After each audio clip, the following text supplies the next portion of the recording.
Well, what's going on, gear lovers, and welcome back to another blade review here at Gideonstactical. I'm Aaron, kicking in with you guys here on another tabletop video where that is correct.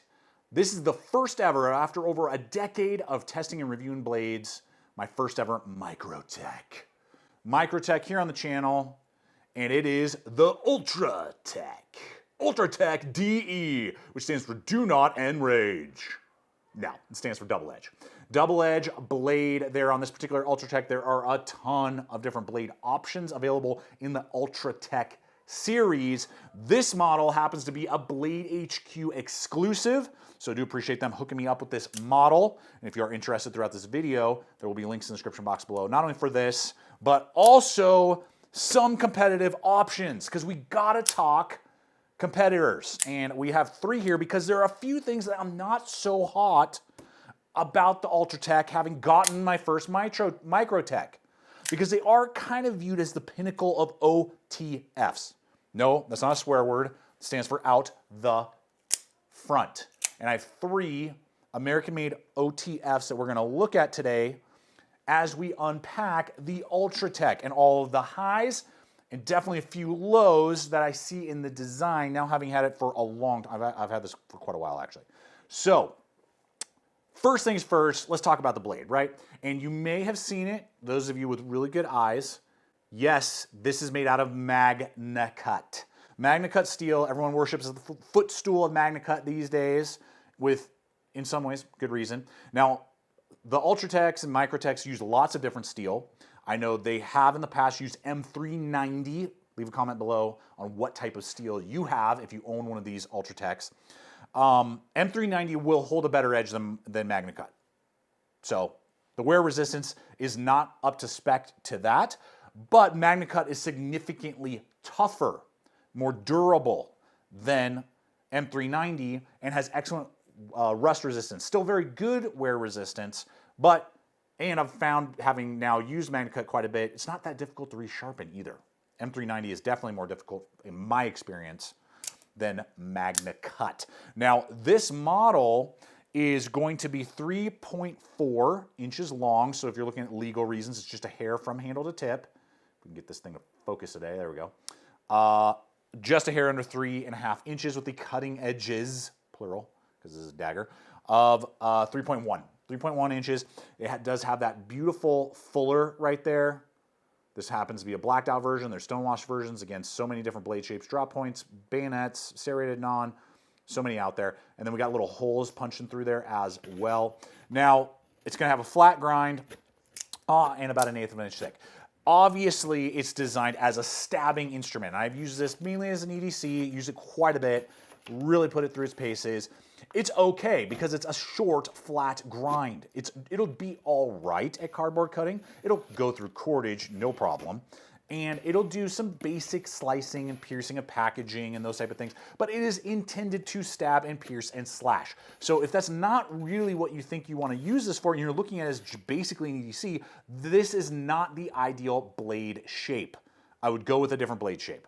So if you like daggers, you know how to use a dagger, knock yourself out, but I would go with a higher grind on like a drop point or something, clip point, even a bayonet potentially style blade will have a little bit better edge geometry for just general EDC. And that fuller in combination with those holes is a nightmare on like food and like other, you know, like material. If it's like gonna fall apart, get into stuff, this is a nightmare to clean out, and you basically have to have a clean blade to then use that mechanism, suck it back into place. So that is something to consider and just be aware of.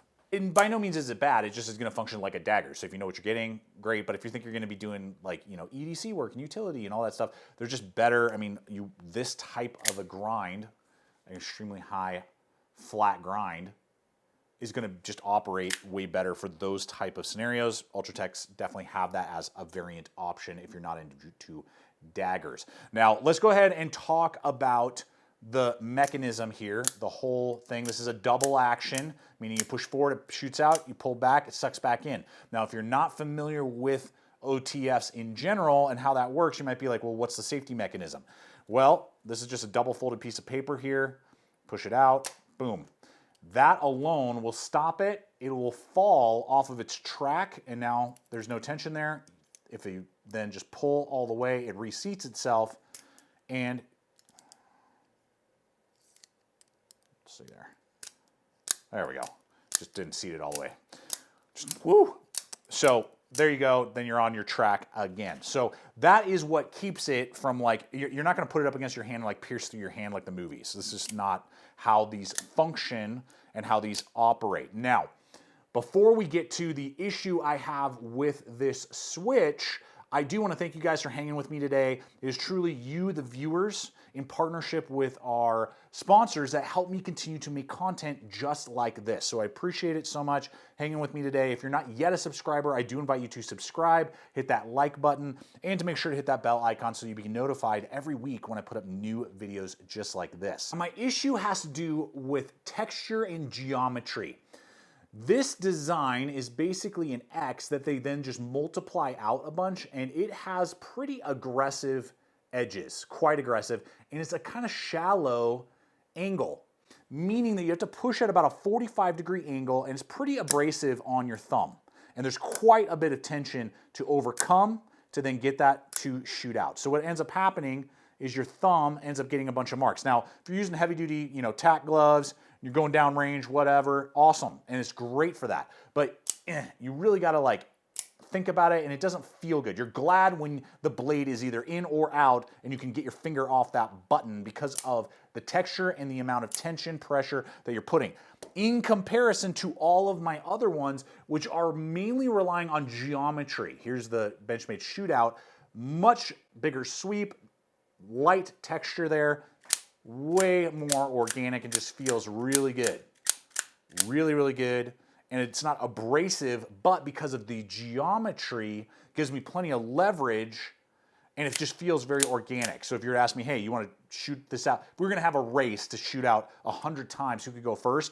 I would choose this switch over the Microtechs any day of the week. Same with my H&K Hadron, my first ever OTF. Love this thing. They do not make it in this color combo anymore. They still do have this. Same thing, low texture, great geometry. So they're relying on the angle for you to press just directly forward in a more organic motion than kind of like at a 45 it feels like with the Microtech. And again, I just prefer this. If you're gonna ask me, hey, shoot this out 100 times, shoot this out 100 times, I'll take this. And even the live wire, also in MagnaCut, that we're gonna talk about here in a moment by Kershaw, the geometry is slightly better, less abrasive button, and not quite as much tension, and just feels more organic to me. That's me, that's my mileage. Leave a comment below. Have you had issues? Do you not really like that? And like coming into the handle action is like okay. All of these, and this one, guys, is like 4 years old. Just seems a little snappier for some reason. That's on mine. And again, I've had this one for probably, I don't know, 6 months. Maybe more, I'm not quite sure. Should have gotten around to it sooner, but here's the option. So there we go. That's the switch. Great texture, very high abrasion, but it just takes a lot more effort, and I don't really care for it, particularly if you're just EDCing the tool. Now, secondly is the handle. We come in here, we're looking at about 4.85, 5/8. There we go. I don't know what I'm saying. Just over 4.5 inches. Overall, aluminum, 3.2 ounces, so great weight. It's gonna be 0.45 on the thickness there. Good tactile points that are not super aggressive, but gonna give you great traction, because that is important, because you're just basically holding on to something that, where's my pen?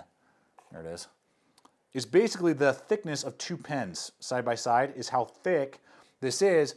And there's no like flares and like cut-ins for your finger really on this model, and many models like it. So you got to have good side traction. And when I was doing my piercing, the traction did do very, very well. So I was really pleased with that. And since I just brought that up, I did stab this 5 times, and the lockup was excellent. Did not throw it off its track. So that is a good thing to see, that it didn't cause it to have issues, deploying and bringing back and forth after stabbing into a piece of wood 5 times, just to make sure the mechanism with that type of shock was not going to have a problem. So that's really good. in combination with the pocket clip. This is a really good pocket clip. I would argue this is probably the best of all that we're gonna see today. You can unscrew, swap, and rotate, so it makes this knife ambidextrous. These are numbered, so it's got a serial number. I have 227, yeah. And this was made 12/22, so very cool. Just shows you the level of detail and attention to detail. I mean, the fit and finish and quality of the design is excellent, you can just tell. And I really like the pocket clip. It really does give you a lot of options in like different pocket sizes. The flare is not ridiculous and actually adds to the grip when you're gripping the tool. So I have no issues with that pocket clip, and that is attached to also, like it's part of the pocket clip, a lanyard hole and a nice dimensional glass breaker that protrudes, but it's not sharp. It's not like razor sharp there. It's kind of almost like a ball bearing right there to break glass. And then you unscrew that, rotate the pocket clip. So all of those attributes as well, I'm very pleased with. And again, there's tons of different color combinations. Now here's my other issue with the design before we start running in the competitive options and really unpacking some of that aspect, is maintenance. This requires a specialty tool to take apart if this ever fell off the track, if you got some gunk in there. You're overseas and you're like, dude, I don't know when I'm gonna get this ever shipped back, or if I even can and I need this knife, and you think you can fix it yourself, you're gonna have to have a specialty tool or like, you know, like make one. So whereas all the rest of these are just gonna have your normal torque drivers that you can hopefully have laying around somewhere. All of these are gonna have that to disassemble. So it gives it like this level of like class, but could hinder and hamper maintenance if required. So not the end of the world, but it's just a data point, something to consider.